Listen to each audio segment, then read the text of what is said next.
Good evening, everyone. I hope my screen is visible. Yes, it is visible. Okay, thank you for the confirmation, sir. So, guys, welcome you all in our today's demo session of our online HR journalist practical training course. Uh, Let me give you a brief about what exactly we cover up in that course. So just let me move to that slide in which we are having the details about the course. So these are the three modules that we cover up in our online HR training course. The module one is the statutory and legal compliances, in which we cover up the major labor laws of India, such as the Provident Fund Act, ESI Act, Payment of Bonus Act, Payment of Gratuity Act, then Maternity Benefit Act, Minimum Wages Act. These kind of acts we cover up in the module one, and we focus on the practical working aspects of all these labor laws of India, right?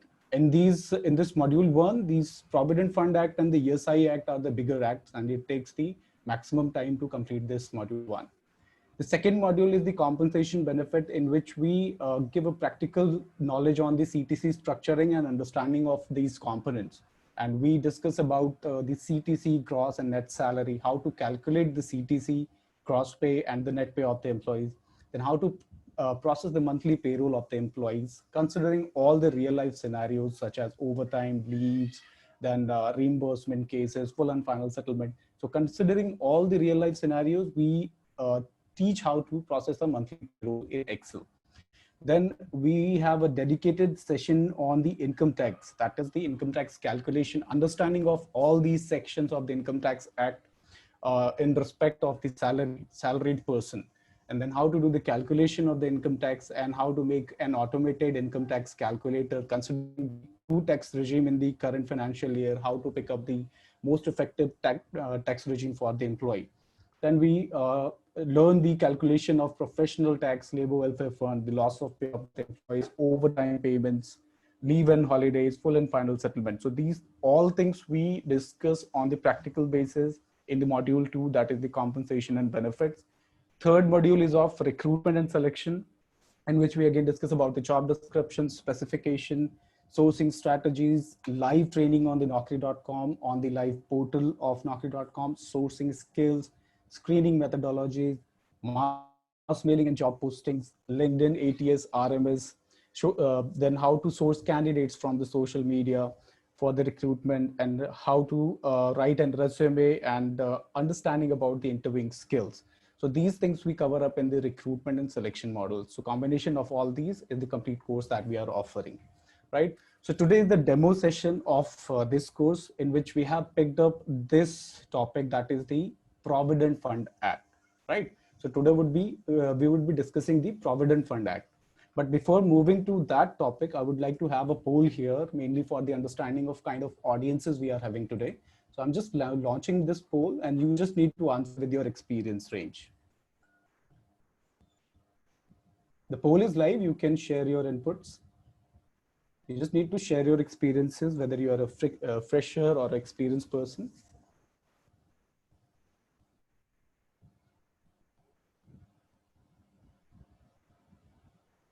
Okay, so we have got 90% of votes till now, in which the majority is of freshers and the rest are experienced. 75% we have fresher, and the remaining are the experienced people. Thank you for the inputs, guys. I'm just moving to the main topic of today's demo session, and we'll have a dedicated question and session in the end also.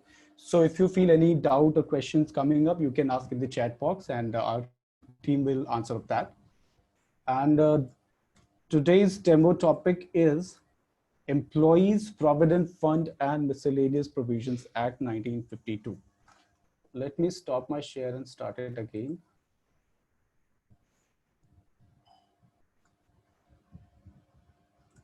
All right.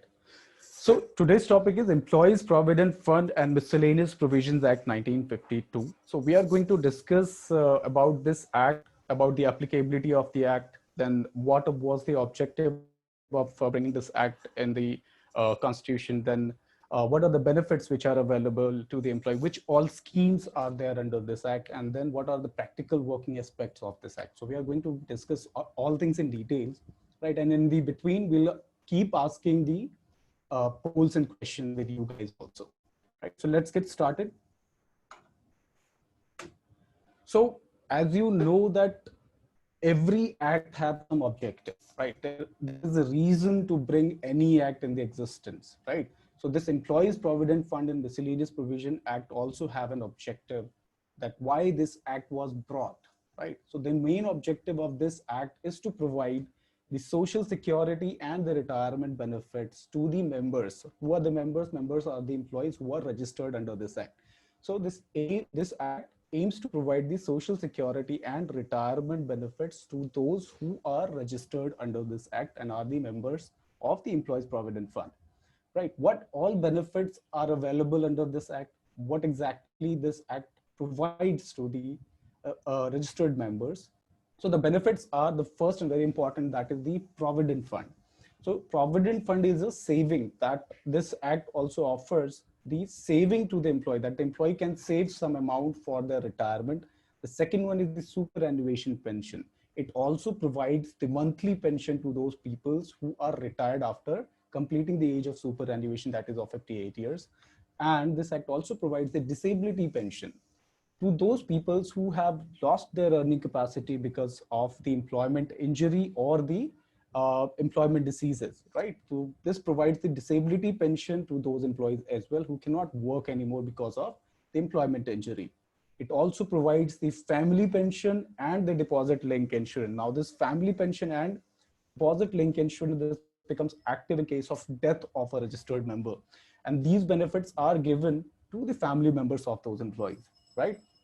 So this family pension is given in case of death of an employee to their family.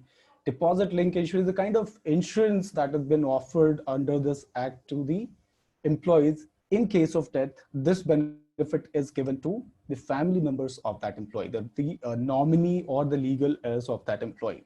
So we are going to discuss all these things in details in the coming slide. If you notice that the name of this act is Employee Provident Fund and Miscellaneous Provisions Act. So we understand what is Employee Provident Fund, what is miscellaneous provisions. So this act consists three schemes. We'll discuss all those three schemes in detail. First, let's understand the applicability. So if it is an act, it applies on the organizations as well. How does this act applies to any company? What are the rules of the application? So let's understand the applicability, that how this act becomes applicable to any organization. So this Employee Provident Fund and Miscellaneous Provision Act 1952 extends to whole of India. Earlier, it was not extended to Jammu and Kashmir, but since this Article 372 is revoked from there, now it is applicable in that area as well. So now this act extends to whole of India, including the Jammu and Kashmir as well. It applies to every factory and establishments in which 20 or more persons are employed. So if you focus here, it applies to every factory or the establishment. So it means that whether it is a factory where the manufacturing is happening with the aid of power, or is a commercial establishment, it applies to every sector in which 20 or more persons are employed. So in the preceding 12 months, on any day, if the employee count of the company reaches 20 or more than 20, this act becomes applicable to that organization. And it becomes the employer's responsibility to register themselves under this act, right? So this act becomes applicable to any organization if the employee count of that organization reaches 20 or more than 20. Once this act becomes applicable, it remains applicable till the time organization exists, irrespective of the number of employees. So applicability depends upon the number of employees, that is 20 or more than 20. But once it is applied, even if the number of employees goes below 20, this act will remain applicable, right? So what are the conditions of applicability of this act? So this act extends to whole of India, means all the states are covered under this act. It applies to every factory and establishment, irrespective of the type of establishment, whether it is a factory or an establishment. It is applicable everywhere. And what are the criteria of applicability? The number of employees reaches 20 or more than 20 on any day of the preceding 12 months. This act becomes applicable, and it becomes employer responsibility to register themselves under this act. Once this act becomes applicable on any organization, it remains applicable till the time the organization exists, irrespective of the number of employees, right? Okay, so this is the criteria of applicability, that how this act, how the organizations becomes applicable under this act to register themselves. Now let's understand Now let's understand the schemes. So as I told you, the name of this act is Employees Provident Fund and Miscellaneous Provisions Act. So we have discussed about the Employees Provident Fund. What is the Employees Provident Fund? That is a savings scheme. What is the miscellaneous provisions? So these are the three schemes that are available under this act. So if you notice here, the very first scheme is Employees Provident Fund Scheme 1952. Means that when this act was launched, this was launched with only one scheme, that was Employees Provident Fund Scheme. That was a savings scheme, and that was launched in 1952. Post that, there were few more schemes added in this act. Those were the Pension Scheme 1995 and Employee Deposit Link Insurance Scheme 1976. And that is why the name of this act is Employees Provident Fund and Miscellaneous Provisions Act, because they keep on adding the other schemes as well. So till now, there are three major schemes under this act. Those are, first one is the Employees Provident Fund Scheme 1952. That is a savings scheme in which the employee saved some amount for their retirement. The another scheme is the Employees Pension Scheme 1995. That is a retirement scheme in which the employee gets a monthly retirement pension post their retirement. Once the employee reaches the age of superannuation, they start receiving a monthly pension from EPFO, and that is under this scheme, that is Employee Pension Scheme 1995. The third scheme is Employee Deposit Link Insurance. That is an insurance extended by the EPFO, right? This scheme was launched in 1976, and as it is an insurance, this becomes active in case of, this is a life insurance actually, so this becomes active in case of death of an employee, and the family member of the employee gets the benefit under the scheme. So we are going to discuss all these schemes in detail in the coming slides, and we'll keep on asking the questions also related to these schemes. So let's get started with the first scheme, that is Employees Provident Fund Schemes 1952. That is a savings scheme. So we have discussed in the first slide only about the applicability of this act, that how this act becomes applicable on any organization. So once this act becomes applicable in any organization, how the employees of that organization becomes eligible to get the benefit under this act. So the definition of employee eligibility under this act is that all employees employed in an establishment, including employees employed through any contractor, any daily rated, piece rated, temporary or casual. So it includes all category of employees whose monthly basic plus DA is up to rupees 15,000 per month. So under this act, all category of employees are covered to get the benefits which are available under this act, and the eligibility criteria is all those employees are eligible to get the benefits under this act and to get registered under this act whose monthly basic and DA either less than or equals to rupees 15,000 per month. All those employees monthly basic and DA is either less than or equals to rupees 15,000 per month are eligible to get registered under this act. The only category of employee that is not covered under this act is the those who are apprentices. So apprentices are not eligible to get this benefit. So according to the definition of the eligibility of employees under this act, all those employees whose monthly basic is up to rupees 15,000 are eligible. So if these employees are eligible, so next question is coming related to this only. So any employee whose monthly basic is less than or equals to 15,000 is eligible, then what happens with those employees whose monthly basic and DA is more than rupees 15,000? So here is another poll related to this question only, and in which we are having a statement. The statement is that employees drawing monthly basic and DA more than rupees 15,000 per month are not eligible for PF. So you need to answer whether this statement is true or false. Right? You need to answer the employees drawing monthly basic and DA more than rupees 15,000 per month are not eligible for PF. Is this statement is true or false? I'm just launching the poll. You can share your inputs. So the poll is live now. You need to answer the employees drawing monthly basic and DA more than rupees 15,000 per month are not eligible for PF. Is this statement is true or false? You all can answer this question. Okay, so I'm getting the responses here.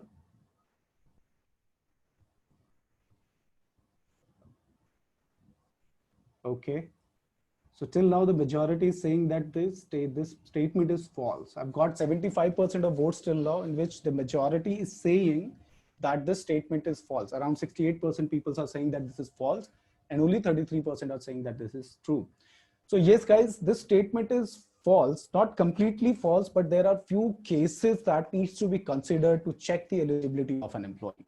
So I'm just going to end this poll and let's understand what are those cases that we need to check at the time of checking the eligibility of employees. Now coming to the next slide, let's check the eligibility cases. So as we have discussed, we check the eligibility on the basic and DA of the employee, right? Basic and DA up to rupees 15,000 per month. So the first case is all those employees whose basic plus DA is up to rupees 15,000 per month, means either less than or equals to rupees 15,000 per month. And considering whether the employee is a new member of the employee or the existing is about to be a new member of the PF or earlier was also a member of PF. So what happens to those people? The employee whose monthly basic and DA is up to rupees 15,000 per month, whether it is a new employee or an existing, that employee must be taken in PF. That is a must. So any employee whose monthly basic plus DA is up to rupees 15,000 per month, by default, that employee is eligible to get registered under the PF Act and to get the benefits under the Act. Now, the second case is what happened with those employees whose monthly basic and DA is more than rupees 15,000 per month. So now here comes the question that what we need to check. So again, we need to check two things. We need to check whether that the employee whose monthly basic and DA is more than rupees 15,000 per month was earlier a member of PF. We need to check that whether the employee whose monthly basic and DA is more than rupees 15,000 per month was earlier a member of PF or not. So if the person was already a member of PF, means in his previous organization also he was registered under PF, at that time his basic and DA was less than 15,000. So it means he was registered under PF in his previous organization. Now in that case, it becomes must to register that employee under PF, right? So in case of basic and DA more than rupees 15,000 per month, you need to check whether the employee was earlier a member of PF or not. So if he was earlier a member of PF, it is must to register that employee under PF. Now the second case, that he was not earlier a member of PF and his basic and DA is more than 15,000 per month. So let's suppose this is the first job of that employee and his basic and DA is more than 15,000 per month. And since it is his first job, he was earlier not registered with PF. So in that case, the employer gets an option to either register that employee in PF or exclude. The choice is remaining with employer only. If the employer wants, they can register the employee in PF in that case. And if they do not want, they can exclude the employee. So that option is available in case the employee was earlier not a member of PF and his basic and DA is also more than 15,000 per month. In case when the basic and DA is less than or equals to 15,000 per month, irrespective of whether the employee is a new member or already a member of PF, it is must to register that employee under PF. In case of basic and DA more than 15,000 per month, we need to check these cases. If already a member, you need to register. If earlier not a member, you have a choice to register or exclude. Majorly, we do it on mutual consent of employer-employee, both. So these are the eligibility cases that you need to check every time whenever a new employee joins in your organization. You need to check whether the employee was earlier a member of PF or not. If he was, register him under the PF. Right, so these are the eligibility cases. Now the third poll we are having, since we have discussed about the eligibility, means we have registered the employee. Now to make the contribution, right? Make the contribution to PF. As you all know that we all, employer-employee both makes the contribution. So from that point of view, the next question is coming up that PF contribution calculated on which wages?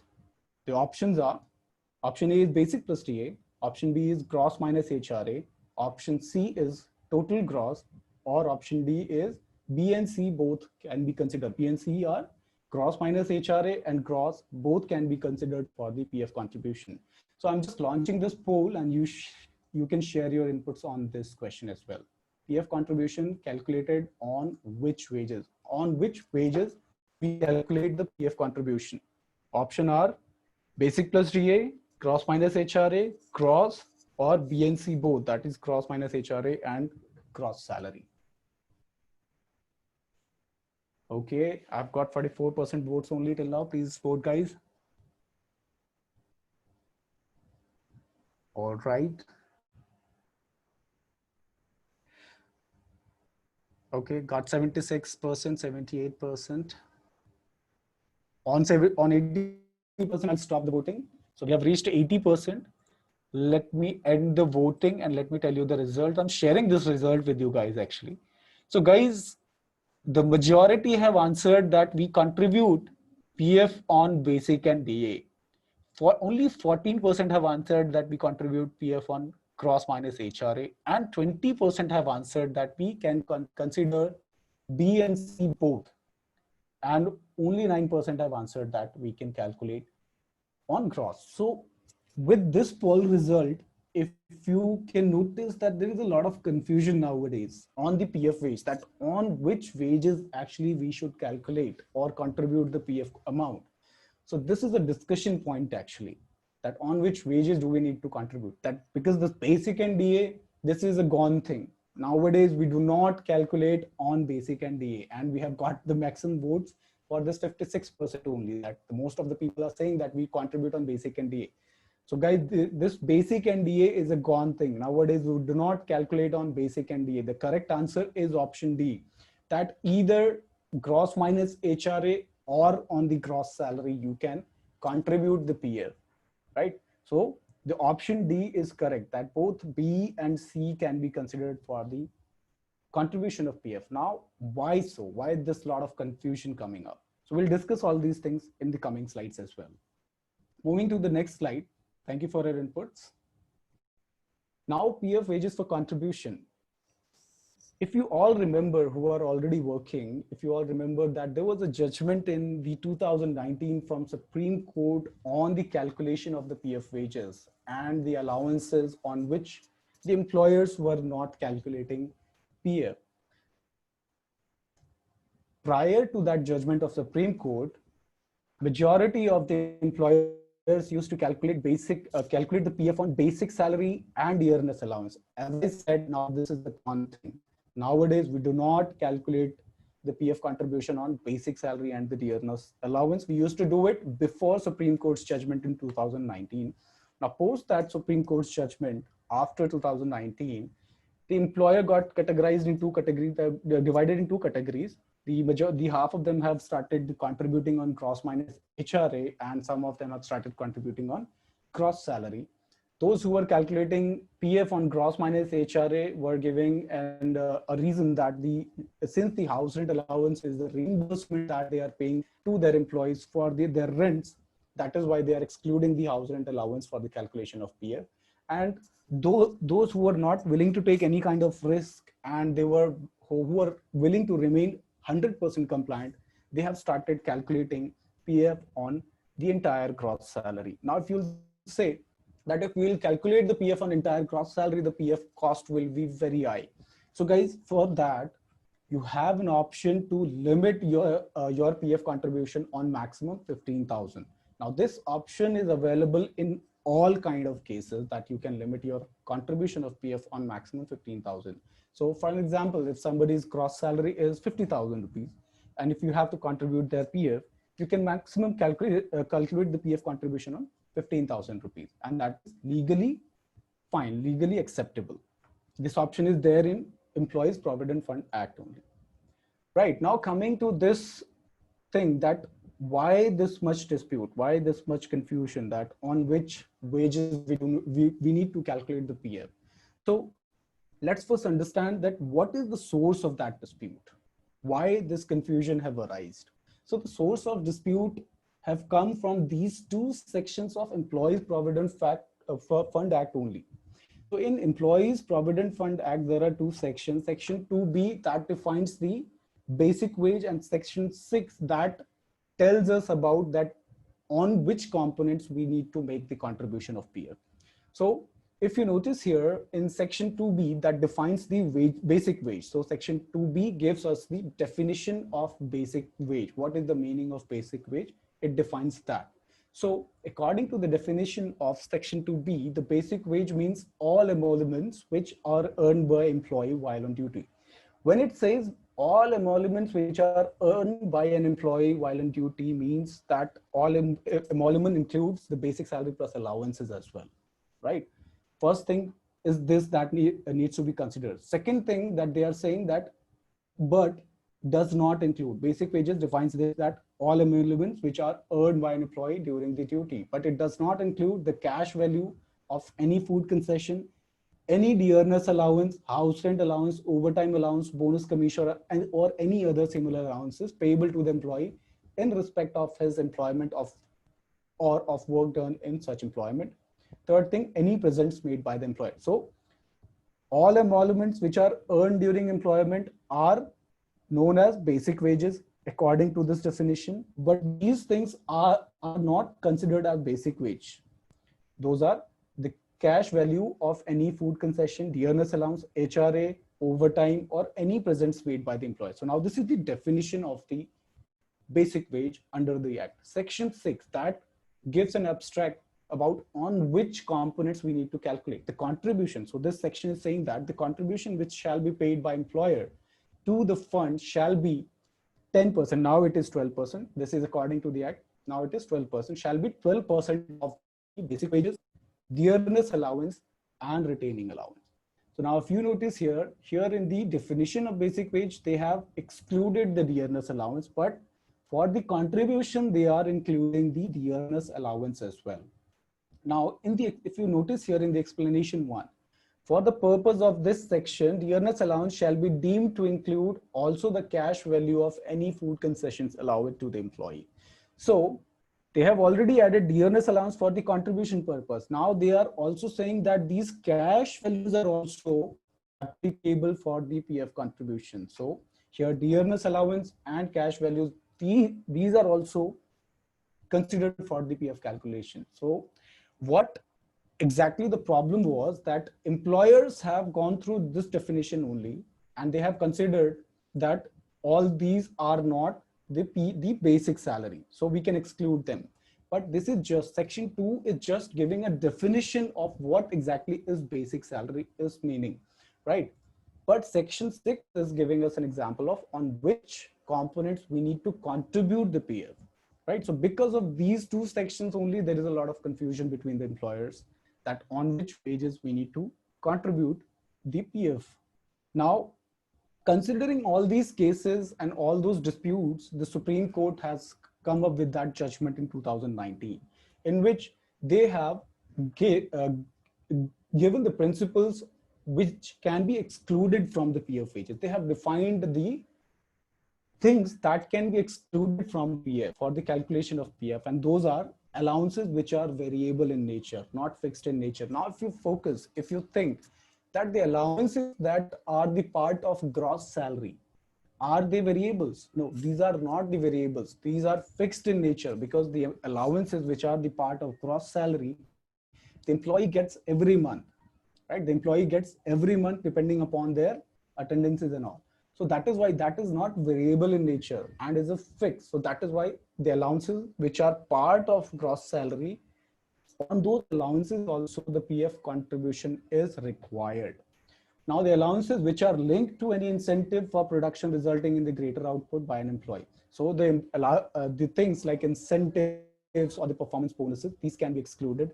Allowances which are not paid across the board of all employees in a particular category.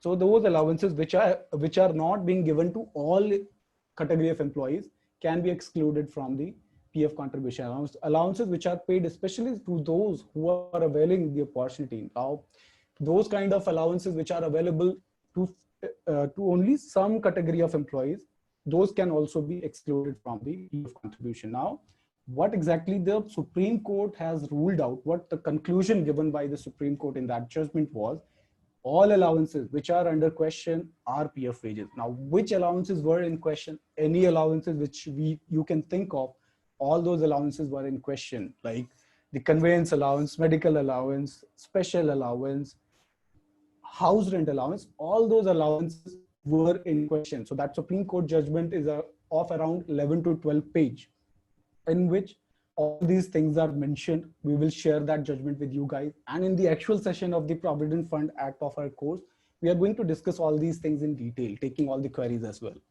Right, so all those allowances which are under questions are PF wages, and the PF contribution needs to be made for all those allowances as well. Salary components examined by the authorities concluded that the allowances were in question were essentially a part of basic wage, come flushed as the parts of allowances to avoid the PF contribution. So the authorities which were examining the salary breakup of the employees, they have found out that all those allowances which are given the name of allowances are already the part of basic wages, and the employers have intentionally broke it in the allowances to avoid the PF contribution. So this is the finding of the officers, authorities which were examining the salary breakup of those employees. There were no material placed by the employers to prove that the above exclusion, means that the employers were unable to prove that the allowances which they were avoiding the PF payment were variable in nature, means that those allowances were not fixed in nature. Hence, the Supreme Court has relied on the findings of the Regional Provident Fund Commissioner. Appeals by the employer dismissed, and appeal by the Regional Provident Fund Commissioners is allowed. Since this ruling, since this conclusion, since this decision of the Supreme Court, now the employers used to calculate on either the entire gross salary of the employee by limiting it to maximum 15,000 rupees, or on gross minus HRA by limiting it to maximum 15,000 rupees. Now, all these things we are going to discuss in detail also in our actual classes of the Provident Fund Act, with taking the question of the students as also. Moving forward. Now, again, we are having a question here. Since we have discussed on which wages we need to contribute, we have discussed the employee's eligibility, that how the employee becomes eligible for the PF. Then we discussed the PF wages, that on which wages we need to calculate the PF fund. Now the question comes that what is the rate of contribution of PF? Like by what rate we need to contribute on the PF wages? So the question is that which option is correct for the employer and employee's contribution to PF considering the total cost? The options are: first option is employer and employee both contribute 12% of PF wages. Second option is employee contribute 12% and the employer contribute 13% of the PF wage. Third option is employer and employee both contribute at the 13% of the PF wage. I'm just going to launch this poll, and you all can provide your inputs. So the poll is live now and you can share your inputs. The question is that what is the rate of contribution of employer and employee both? Option A is employer and employee both contribute 12% of PF wages. Employee contribute 12%, employer contribute 13% of PF wage. Employer and employee both contribute 13% of PF wages. Please provide your inputs, guys. I've only received 50% of votes till now. I'll wait till 80%. Please do voting for this poll. After 80%, I'll stop the poll and will tell you the answer, correct answer of this question. Okay, so we have received around 81% of votes till now. So in this 81% of votes, the majority is saying that employer and employee both contribute on 12% of PF wages. Then the next, we have 38% of votes for the option B, in which employee contribute 12%, employer contributes 13% of PF wages. And only 5% vote is there for employer employee contribute 13% of the PF wages. So guys, the correct answer is option B for this question. Till the time, if you say that for the benefit point of view, what is the rate of contribution of employer employee? So then it would be option A, that is 12% employer employee both. Now coming to the point that the question is saying that contributing the PF considering the total cost. So now if you consider the total cost, option B is the correct answer, in which employee contribute 12% of the PF wage and the employer contributes 13% of the PF wage. Now how 13%? So 12% employer contributes in the benefit schemes. Those are for the Provident Fund and the pension scheme, and rest 1% goes for the other areas like EDLI and admin charges. And these things we are going to discuss in detail in the coming slides. Thanks for the inputs, guys. I'm just moving to the next slide. Contribution in PF. Now let's understand how this 12 and 13% thing works. How come the employer contributes 13%? So the PF contribution is done by both employer and employee, right? The employee contributes with the rate of 12% of PF wages, and that entire 12% of PF wages goes to the PF fund, right? As I've discussed, there are three schemes which are available: Provident Fund, pension scheme, and the EDLI. So the employee that contributes 12% of PF wage, that entire 12% goes in the Provident Fund, PF fund. Now, where does that 13% of employer goes? Employer contributes 13% of the PF wage, and this 13% gets divided in four categories. Out of this 13%, 8.33% goes as the pension fund, goes in the pension fund. 3.67 goes in the PF fund, in which the employee is contributing 12%, the employer is contributing 3.67%. 0.5% goes in the EDLI, Employee Deposit Link Insurance. 0.5% again, that goes in the goes as the PF admin charges. So the employer 13% gets divided in these four categories, right? The employer is the one who is responsible for the contribution in all schemes. The employee contributes in only one scheme, that is the Provident Fund. Employer contributes in all these schemes of pension fund, PF fund, EDLI, or the admin charges for the administration of all these funds as well, right? So 8.33 is for the pension fund, 3.67 is for the Provident Fund, 0.5% is for EDLI, and again 0.5% is for the PF admin charges. So that is how the employer contributes 13% of the PF wages in the PF fund. All right, guys. So this is the important thing that you need to understand here. What is the total cost of an employer? The total cost is 13%. 12% goes in the benefit scheme, and rest 1% goes in EDLI and PF admin charges. Coming to the next slide. So now again, we are having a poll here. The question is, since we have discussed that which all accounts, which all schemes are there, now let me tell you guys, for all these schemes, when I say the pension fund or PF fund or EDLI or the admin charges, for all these things, we have a dedicated accounts in which dedicated accounts, the employer make the contribution. So for pension fund also there is an account, PF fund also there is an account, for EDLI there is an account, and for the PF admin charges also there is an account. And in those specific accounts, only the employer has to make the contribution, right? So at the time of generating the PF challan, we need to consider all those accounts. Now the question is, in which all account does the PF contribution goes? Pick up the correct option. Option A, option B. Option A is that account number 1 is for Provident Fund, account 2 for PF admin charges, account 10 for pension fund, account 21 is for EDLI. Option B, having all the things of all the accounts of option A, there is another addition of account 22, that is for the EDLI admin charges. I'm just going to launch this poll, and you need to share that which option is correct, which option is active nowadays, which all accounts are valid and active nowadays. The poll is live. Please share your inputs.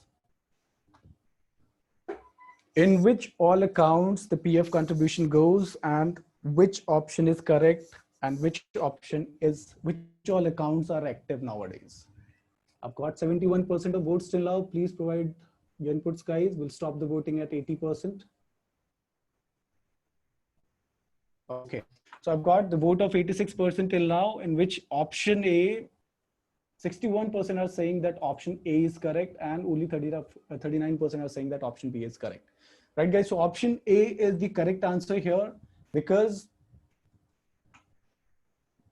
option A is the correct answer here, because nowadays this account number 22 is not at all active. Now this is void, and we need to contribute in all these 4 accounts only. Thank you for the input, guys. Let's move to the next slide.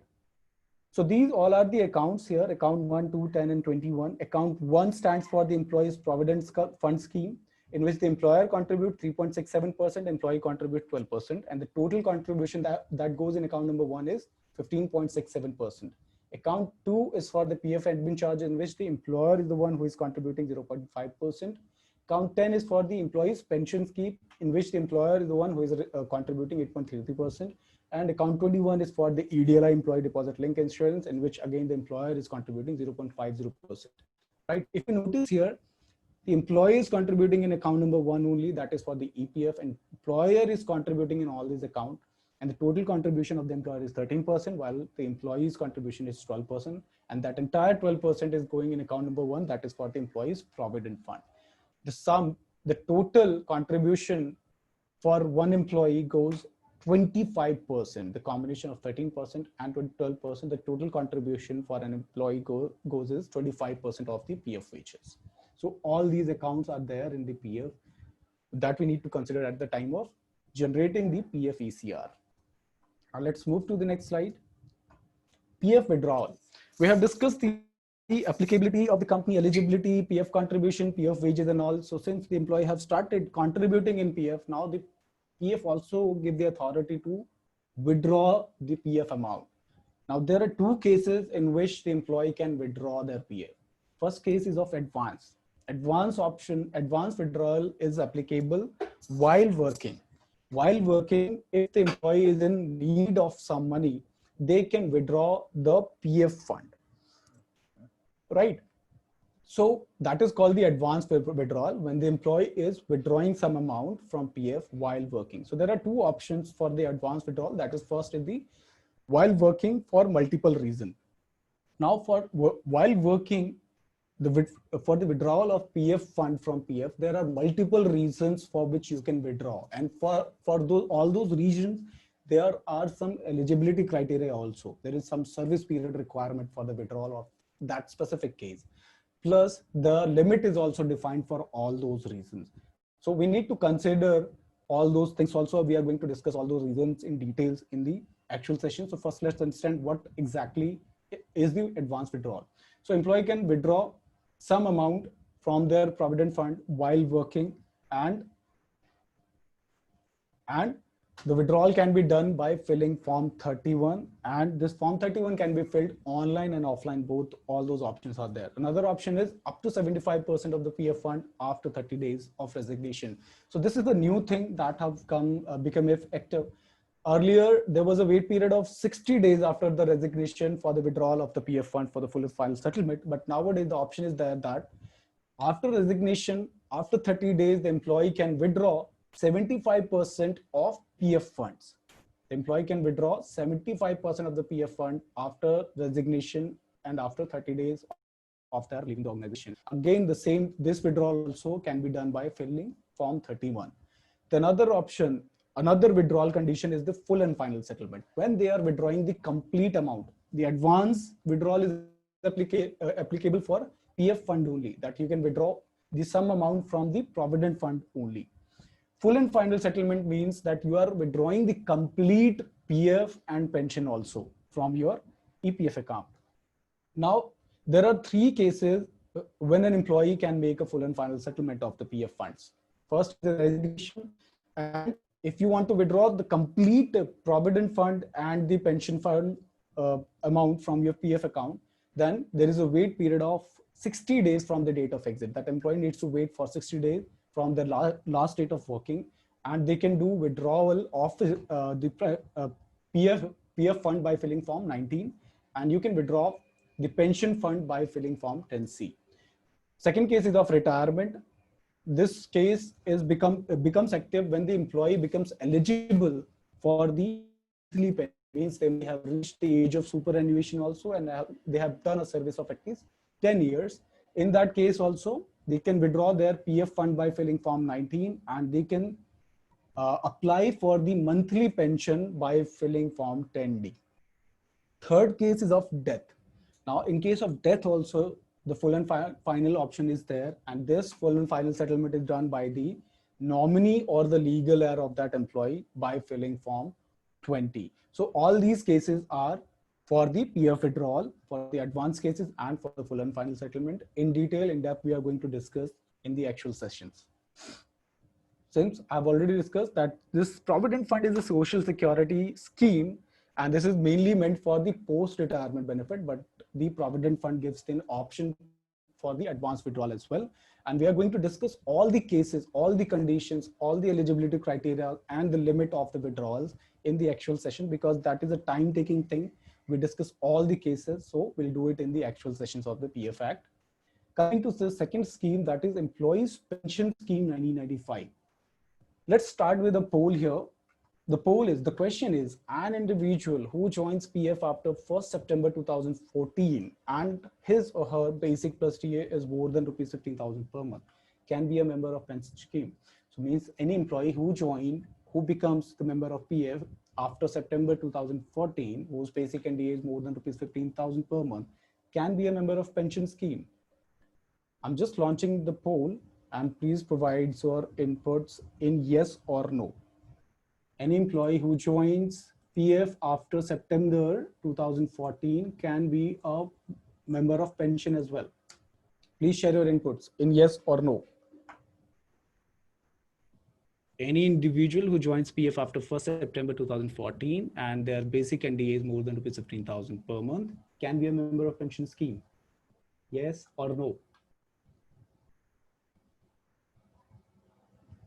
Okay.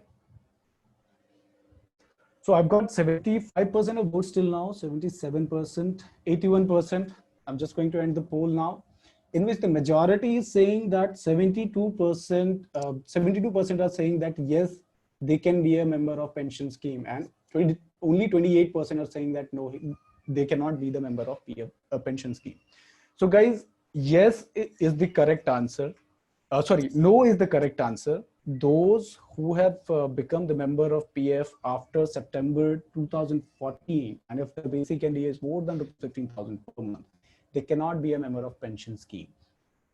They can only opt for provident fund scheme, because on 1st September 2014, there is an amendment done by EPFO in which they have done few changes. They have increased the PF limit from 6,500 to 15,000, and they have added this clause also that those employees who are drawing monthly basic NDA more than rupees 15,000 per month, and if it is their first job, they cannot be a member of provident fund. Right, guys? So we are going to discuss that amendment also in detail in the actual sessions. Let's move to the next slide. So eligibility conditions, all those employees who are covered under this scheme of employees pension scheme, so what is the major objective of this scheme, Employees Pension Scheme 1995? The major objective of this scheme is to provide the monthly pension to those employees who have reached the age of superannuation. Those employees who got retired, this scheme provides the monthly pension to those employees. Now, for that monthly pension, how does the employee becomes eligible? So the eligibility criteria is that the employee should reach the age of superannuation, that is of 58 years. Once the employee reaches the age of 58 years, they are eligible for the monthly pension. And also another criteria is they must have done a service of at least 10 years. Now, when I'm saying the service of 10 years, that is a registered service, means the person must have done a contribution in EPFO for at least 10 years. So if all these two cases are fulfilled, all the employees have reached the age of 58 years also and have done a service of 10 years as well, means done a contribution of 10 years as well, the employee is eligible to get the monthly pension from the EPFO, right? So there are multiple cases for the benefits. Now there are three cases of benefit. There are three benefits that the employee can avail from this scheme. The first benefit is the withdrawal benefit, that the employee can withdraw whatever they have contributed in this scheme at the time of final settlement, that whenever they leave the organization, they can withdraw the pension fund also by filling form 10C. That is the withdrawal benefit. Second is the scheme certificate. What that employee do not want to withdraw that amount and they just want to apply for a scheme certificate. Now, what is a scheme certificate? Scheme certificate is a document that certifies your service tenure and that certifies that you have worked in that organization from this duration to this duration.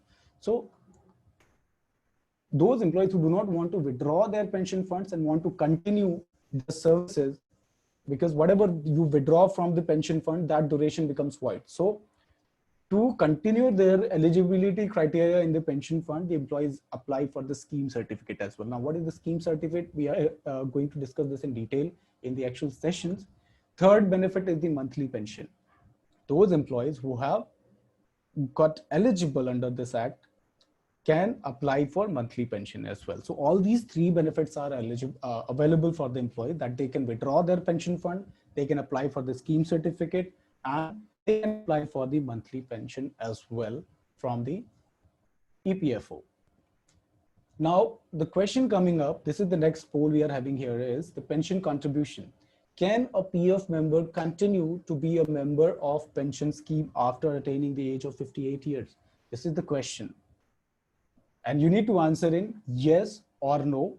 And then if the answer is no, what happens with the employer's share of 8.33%? As you know, employer is the one who is contributing for this contribution for the pension scheme, and he contributes with the rate of 8.33%. So can the employee who have attained the age of 58 years can retain his PF, membership in the pension scheme? If no, if the answer is no, what happens with the contribution of 8.33%? So I'm just going to launch this poll with you guys and you can share your inputs. The options are A and B. A is 8.33 pension. 8.33% of pension schemes become void and employer stops the contribution. Option B is member will get the 8.33% in the PF fund. Can a member, PF member, continue to be a member of pension scheme after attaining the age of 58 years? If the answer is no, what happens with that 8.33% of the pension fund? Option A is 8.33% becomes void and employer stops the contribution. Option B is member will start getting that 8.33 in the PF fund. Okay, so I've got only 46% of votes till now, guys. Please vote for this question. This is an important question here. Okay, so I've got around 65% of votes till now, in which for the first question, the majority is saying no. 67% have voted for no, that they are saying that the employee cannot retain their membership after reaching the age of superannuation, the age of 58 years. So that is correct. The correct answer is no. The employee cannot retain their pension membership. Second is, if the answer is no, what happens with the employer's contribution? So 35% have voted that the 8.33% will become void and employer stops this contribution. And 65%, the majority have voted that member will get the 8.33 in the PF fund. So that is the correct answer. Yes, the employee cannot retain their pension membership, but that 8.33% does not becomes void and the employer contributes that 8.33% in the PF fund. So that is the correct answer. Thank you so much for providing your input. I'm going to stop this poll. This is the second last poll we have. And let's move to the third scheme. That is the Employee Deposit Link Insurance Scheme 1976. So this is an insurance extended by EPFO. Let's have an understanding of what exactly it is. EDLI scheme. The main objective of EPFO behind this scheme was to ensure that the family members get financial assistance in case of death of the member. So guys, this employee deposit link insurance, this becomes active only in the case of death of an employee, and their family members get the benefits which are available under this scheme, right? The insurance cover depends on the salary drawn in the last 12 months of the employment before death. Now, what benefit will be given to the employee, that depends upon the basic and DA drawn in previous 12 months of that employee. What is the contribution rate? We have already discussed in contribution slide that only the employer contributes in this scheme with the rate of 0.5% of PF wages, subject to a maximum limit of ₹75 per month. So this is the rate of contribution, 0.5% of PF wages, and employer only makes this contribution. So you can consider that this ₹75 is a kind of premium that the employer is paying for this insurance on behalf of the employee. Now the question here is that what is the maximum limit of EDLI benefit? The options are, option A is 7 lakh rupees, 6 lakh rupees, and 4.5 lakh rupees. The family member of the employees gets what amount of benefit after the death of employee under this scheme of employee deposit link insurance. I'm launching this last poll and please provide your inputs, guys. This is the last poll we are having. What is the maximum limit of EDLI benefit? Option A is 7 lakh, option B is 6 lakh, option C is 4.5 lakhs. Okay, 45% votes till now. We'll wait till 70%.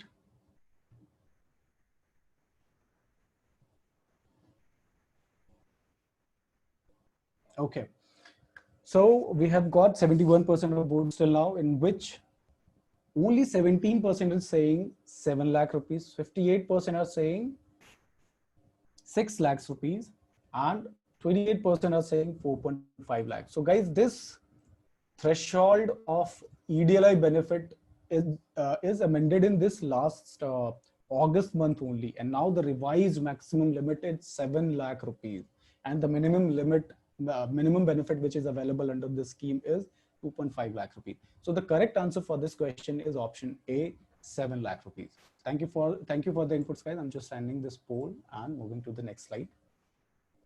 So guys, for the today's demo session, this is it.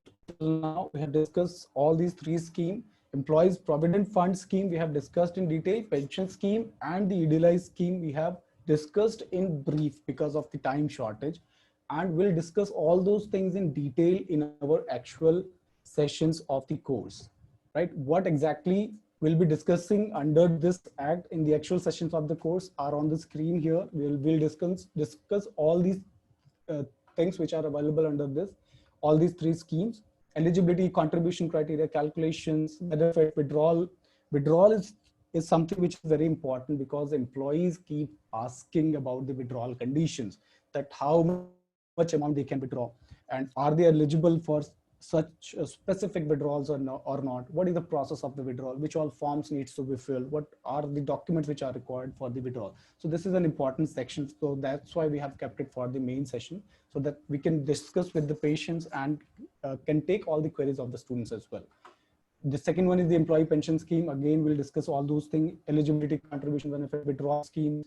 Then pension applicability on age, wage, and the service tenure, pension calculation and application process for the monthly pension. Third is the employee deposit link insurance. Again, we'll discuss about the eligibility, contribution, minimum and the maximum benefit with the calculations, benefits, all other benefits which are available under this scheme. Who can claim this benefit? We'll discuss that, and what are the documents required for the claiming this benefit, and what is the process for the application of this benefit by the nominee and the legal heirs. So all these things we are going to discuss in this section also. What practical activities we do in the actual sessions, that we also teach the monthly ECR generation process, and we do it on Excel and the portal as well. We start from generating the ECR on Excel and text file, and then making the payment on the PF portal. Then we learn the member registration and the UN generation for individual and bulks both, KYC update and approval for individual and bulk both, member detail modification, member exit, individual bulk, damages and interest payment, 7Q, 14B, digital signature registration and renewal process, approvals of KYC, registration changes, exits, etc. All these things we'll discuss in the practical basis live on the PF portal. So these are the practical activities that we cover up for this specific act only. Right, guys? So we are done for today's demo session, and these are the details and these are the modules that we cover up in our 1 month online HR training course. Module 1 is for all the important acts, statutory and the legal compliances, in which we discuss about the major acts of the India, like PF, ESI, bonus, gratuity. These all acts we discuss in detail.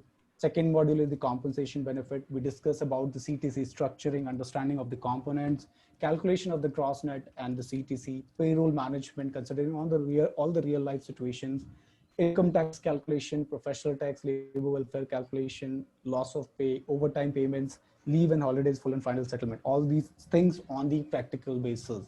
Dheeraj, Yes, please. give me a moment. Ha, ha. Somebody thought that this is a pre-recorded session.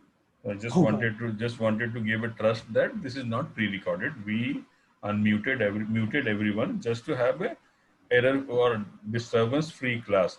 Now Hmm. you all are free to unmute yourself and feel free to ask anything which you want to ask. Any questions regarding Provident Fund, the class which we have taken, anything about the courses, any detail which you want.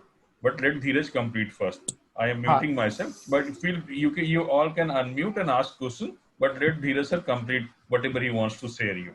Sure. So thank you, sir. And guys, this is not a recorded session. We have kept you all on mute so that we can complete the slides without any disturbances. Right. We have completed today's demo session, and this is the detail of our course. We discuss all these three modules. We cover up all these three modules in our actual course, and we discuss all these things in the detail. For the module one, we conduct 5 sessions. Each session is of 2 hours and 30 minutes. For compensation benefits, we conduct 3 sessions. Each session is of 2 hours and 30 minutes.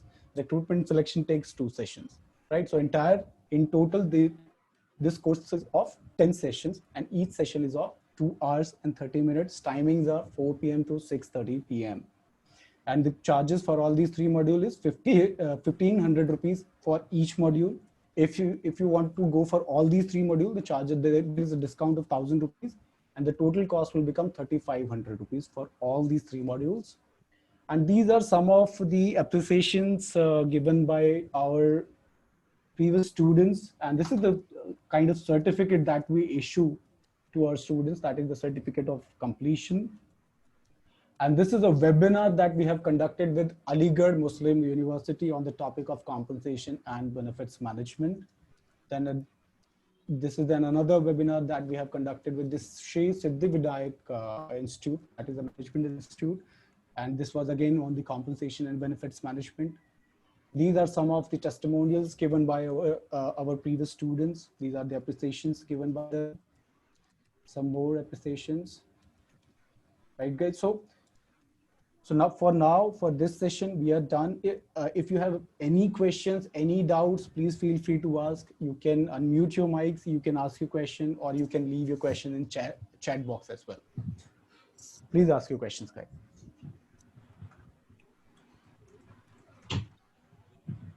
Hi, Dheeraj. This is Praveen. Would we have any recording session of this available? Yes. We'll provide the recordings of each session. After the completion of every session, you will get the recording of that session on WhatsApp. We share the links for that. All right.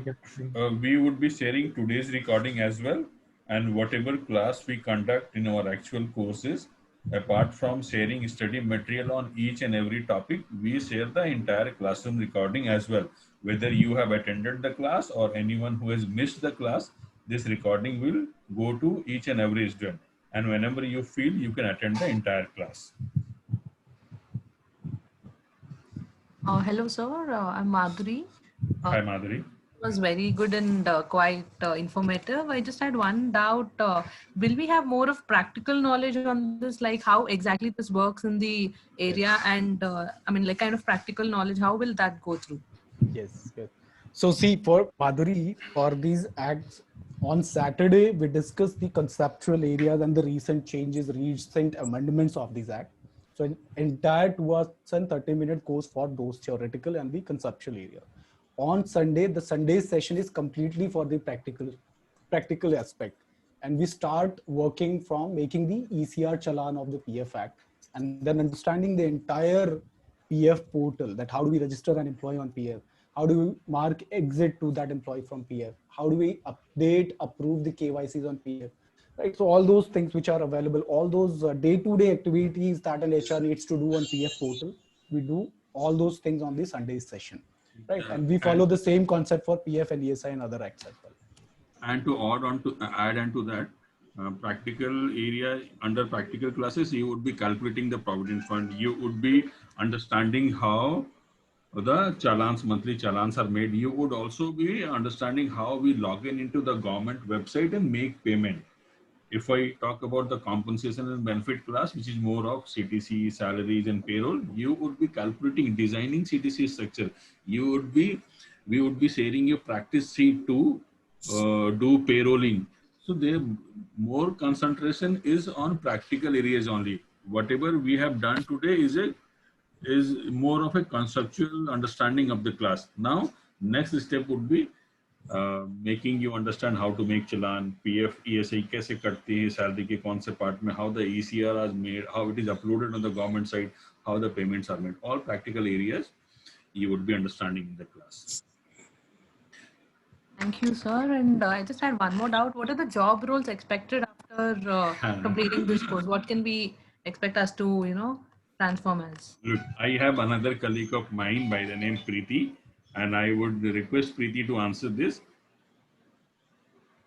Okay, so Madhuri, this session or these classes have been specially designed for HR professionals. So you can have roles related to compensation management.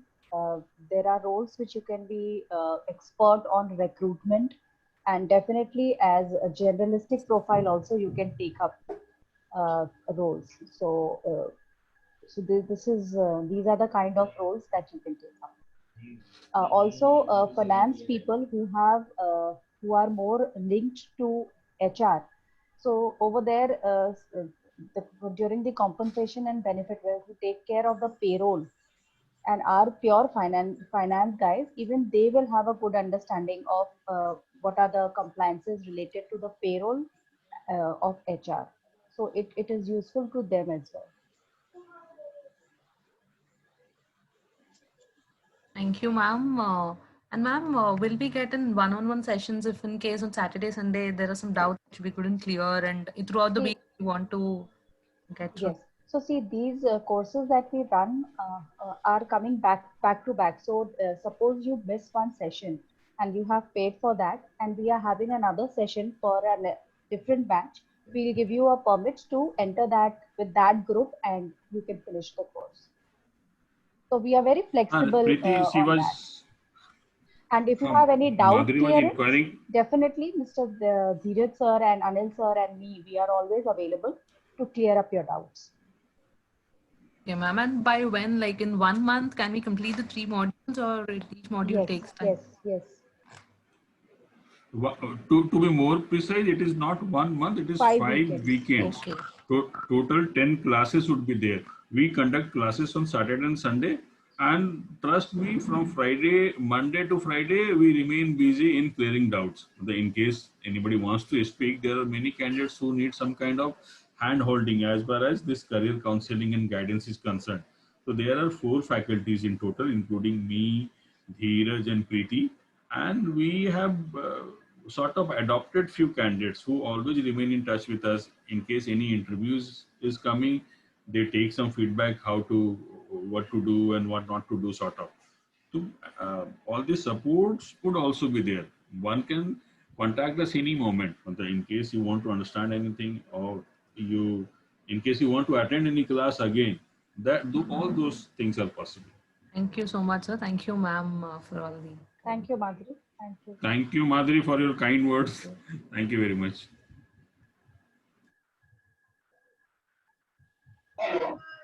You all can take a picture of this slide. The first number belongs to Dheeraj sir, who has done the entire presentation. Second number is my number, which is 5 times 9. Classes happens on Saturday and Sunday only. Timing is 4 p.m. to 6:30 p.m. And the new batch is starting from this Saturday, which is 3rd of October. We would be sharing today's recording to everyone by late 9 or 10 p.m. We would be sending you a mail, which would primarily be a thanks mail, but that mail would be containing the link of today's recording as well. And today we have taken a risk. In fact, we have taken a new topic for demo class. Otherwise, we used to conduct demo class on compensation and benefit, which is more interactive and more practical in nature. We thought of adding a new topic, and from your feedback, we are finding that it went okay, sort of. Any questions? Anyone wants to ask anything regarding today's demo, regarding course, or any more query?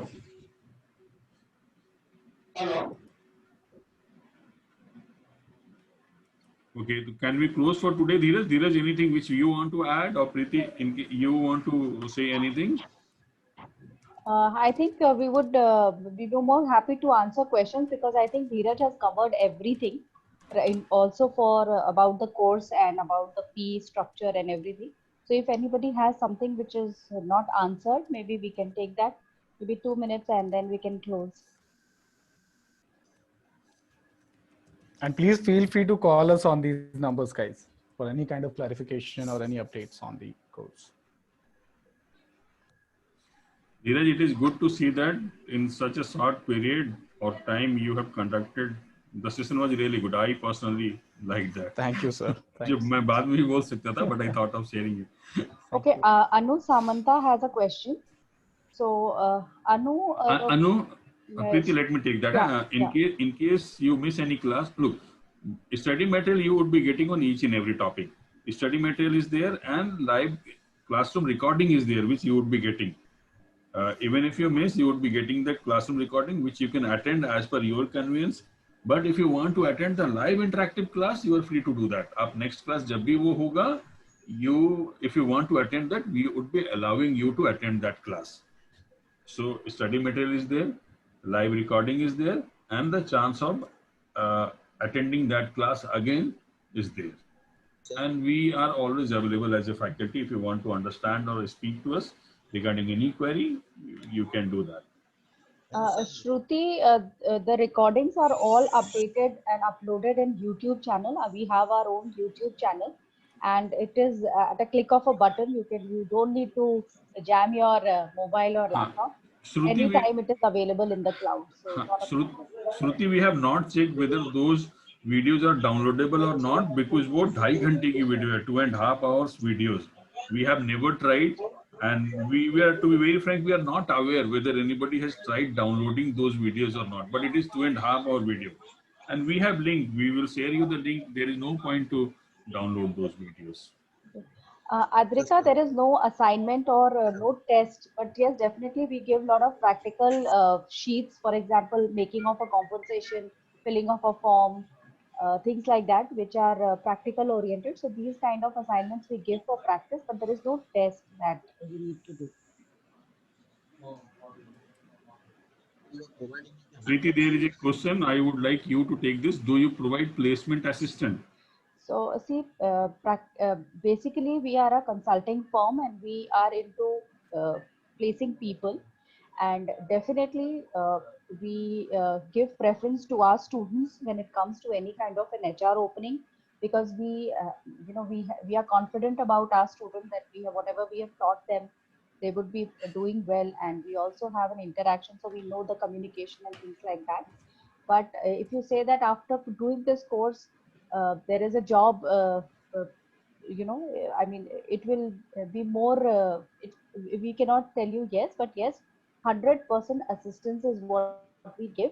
And even if you want to get your CV to be corrected, if you want interview tips, so all those things are available. And if you get, and I think by doing all these things, there is an assured job guarantee. There is a lot of assurance of the job. So assistance, 100% assistance we give.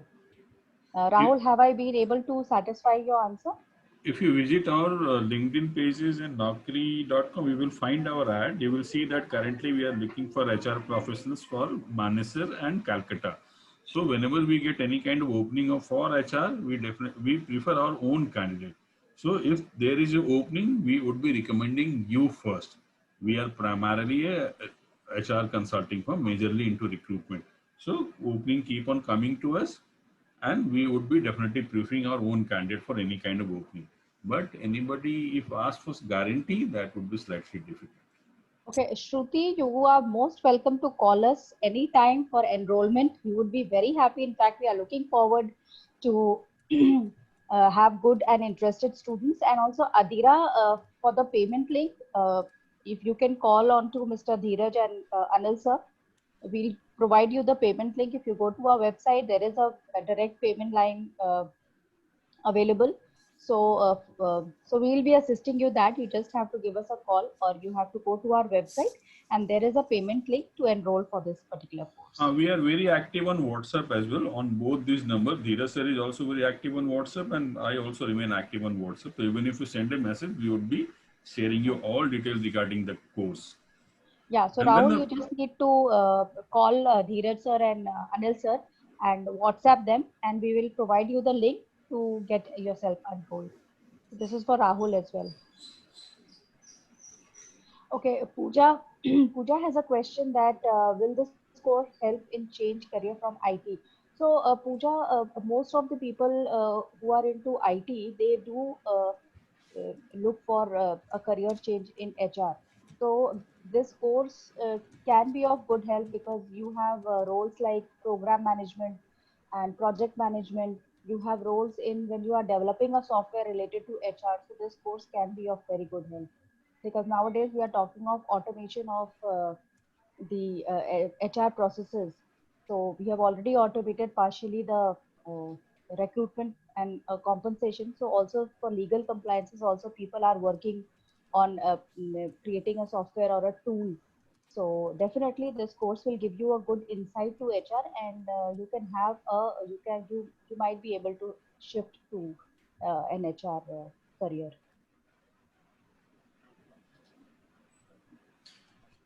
okay, we are about to complete 1.5 hours. So let us thank everyone. In case of any query, feel free to come back to us on one-to-one basis also.